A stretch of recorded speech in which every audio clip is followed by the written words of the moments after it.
আপনারা সবাইকে কেমন আছেন? আশা করি আল্লাহর অশেষ রহমতে খুব ভালো আছেন। আমিও আপনাদের দোয়ায় আলহামদুলিল্লাহ ভালো আছি। তো আজকে একটা রেসিপি নিয়ে আসলাম, সেটা হলো আলু দিয়ে খাসির মাংসের পাতলা ঝোল। এই গরমের মধ্যে মাংসটা একটু পাতলা ঝোল হলেই ভালো হয়। তো আমার চ্যানেলে খাসির মাংস রান্নাটা খুবই কম। আপনারা যারা আমার প্রিয় ভাই বোন আছেন তারা অবশ্যই বলতে পারবেন, কারণ আমার বাসায় কেউ খাসির মাংসটা পছন্দ করে না, প্লাস খায়ও না। শুধু আমার একটা ছেলেই খায়, ওর জন্যে আজকে একটু রান্না করব। আমি নিজেও খাই না। তো যাই হোক, আমার এই খাসির মাংসর রান্নাটা যদি আপনাদের একটু ভালো লাগে তাহলে আমার চ্যানেলটাকে সাবস্ক্রাইব করবেন, লাইক করবেন, শেয়ার করবেন এবং কমেন্টস করবেন। আর যারা ফেসবুক থেকে দেখতেছেন তাদের উদ্দেশ্যে বলি, তারা আমার চ্যানেলটাকে লাইক, শেয়ার, কমেন্টস করবেন, প্লিজ প্লিজ প্লিজ। আর নতুনদের উদ্দেশ্যে বলি, আপনারা প্লিজ আমার চ্যানেলগুলি দেখেন এবং সাবস্ক্রাইব করেন। যাই হোক, এখন আমি রান্নাটা শুরু করব। তো রান্নার জন্য প্রথমে তো আমার এই যে খাসির মাংস, এই যে দেখেন মিডিয়াম সাইজ করে কেটে ধুয়ে পরিষ্কার করে আমি রাখছি। এখানে আমার হাফ কিলোর চেয়ে একটু বেশি, তো হাফ কিলো খাসির মাংস আছে, কারণ আমার একটা ছেলেই খাবে। তো এখন এই যে চুলাতে অলরেডি একটা পাতিল বসাই দিছি, চুলাটাও জ্বালাই দিছি। এখন আমি রান্নাটা শুরু করব। তো রান্নাটা করার জন্য প্রথমে তো লাগবে তেল। এখানে আমি 3 চামচ তেল দিব। বিসমিল্লাহির রহমানির রহিম দিয়ে দিলাম। এই যে প্রথমে দিব আমি আস্ত গরম মশলা। আস্ত গরম মশলার মধ্যে 5টা এলাচ, 5-6টা আছে লং, আর 7-8টা আছে গোলমরিচ, 2টা দারুচিনি, 3টা তেজপাতা। এখন এটা দিয়ে দিব প্রথমে।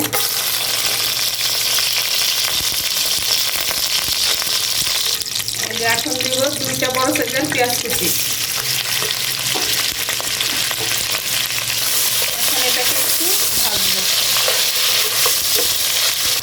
এখন দিয়ে দিব আমি আদা রসুন পেস্ট। এখানে আমি 2 চামচ আদা রসুন পেস্ট দিয়ে দিছি। আমি যখন দিতেছিলাম তখন আমার ট্যাবটা অফ হয়ে গেছিল। এখন দিব স্বাদ মতো লবণ। লবণ তো যার যার টেস্ট অনুযায়ী দিয়ে নেবেন। এখন একটু মিশাই দিব।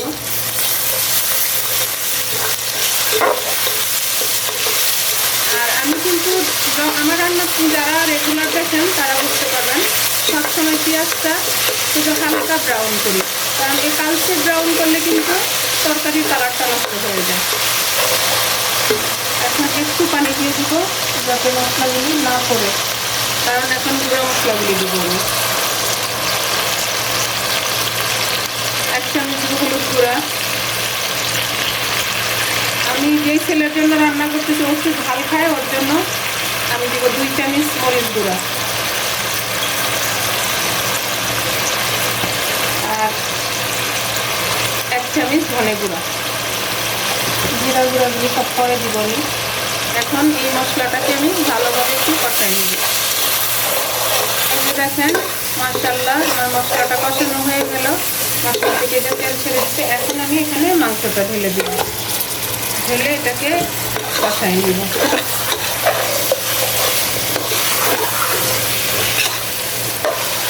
এই যে দেখেন মশলার সাথে আমার মাংসটা কষানো হয়েছে। এখন আমি এখানে হাফ কাপ পানি দিব। পানি দিয়ে 15 মিনিট এটাকে মিডিয়াম ফ্লেমে, এখন তো আমার হাই ফ্লেম আছে, মিডিয়াম ফ্লেমে মাংসটা হাফ সিদ্ধ হওয়া পর্যন্ত কষাবো।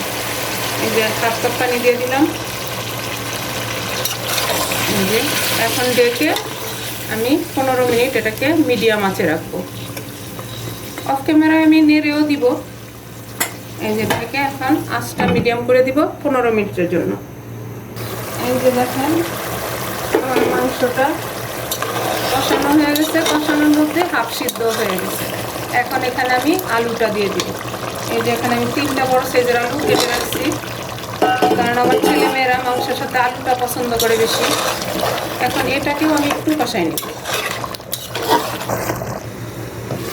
এই যে দেখেন আলুটা আর মাংসটা একসাথে কষানো হয়ে গেল। মাশাআল্লাহ মাশাআল্লাহ। এখন এই পর্যায়ে আমি ঝোলের পানিটা দিয়ে দিই।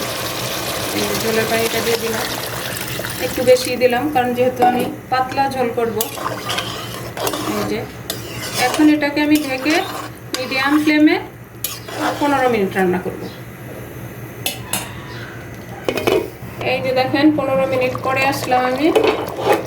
মাশাআল্লাহ মাশাআল্লাহ আলু দিয়ে খাসির মাংসের পাতলা ঝোলটা আমার হয়ে গেছে। এখন এই পর্যায়ে আমি দিয়ে দিব, প্রথমে দিব আমি হাফ চামচ গরম মশলা গুঁড়া আর 1 চামচ দিব জিরা গুঁড়া, দিয়ে এটাকে আমি মিশাই নেব। এই যে আলুও সিদ্ধ হয়ে গেছে, মাংস সিদ্ধ হয়ে গেছে, একদম মাংসটা সুসিদ্ধ হয়েছে একেবারে। এই যে এখন এটাকে আমি নামাই নিব, নামায়া সার্ভ করে আপনাদের সাথে শেয়ার করতেছি যে আমার আলু দিয়ে খাসির মাংসের পাতলা ঝোলটা কেমন হলো। যে দেখেন আমার প্রিয় ভাই বোনেরা, আমার আজকে আলু দিয়ে খাসির মাংসের পাতলা ঝোল রান্না করাটা হয়ে গেল। দেখেন মাশাল্লাহ মাশাল্লাহ কত সুন্দর, একদম আমি খাই না তারপরও ইচ্ছে করতেছে যে এখনই 1 প্লেট ভাত নিয়ে বসে পড়ি। এই যে আমি কিন্তু খাসির মাংস খাই না, তারপর এত ভাল লাগতেছে। এই যে ঝোলটা দেখেন, আর মাংসটা আমি দেখাই আপনাদেরকে কেমন সিদ্ধ হয়েছে। এটা সলিড মাংস উঠাই দেখাই। এই যে দেখেন একেবারে সিদ্ধ হয়ে গেছে, আর আলু তো সিদ্ধ হয়েছেই। তো যাই হোক, আজকে আমার এই আলু দিয়ে খাসির মাংসের পাতলা ঝোলটা কার কার পছন্দ হলো আমাকে অবশ্যই জানাবেন, প্লিজ আমাকে অবশ্যই জানাবেন। তো আজকে আমার এই আলু দিয়ে খাসির মাংসের পাতলা ঝোল রান্না করা শেষ হয়ে গেল। আমি আপনাদের কাছ থেকে বিদায় নিব, আবার নতুন কোনো রেসিপি নিয়ে আসব। আল্লাহ হাফেজ।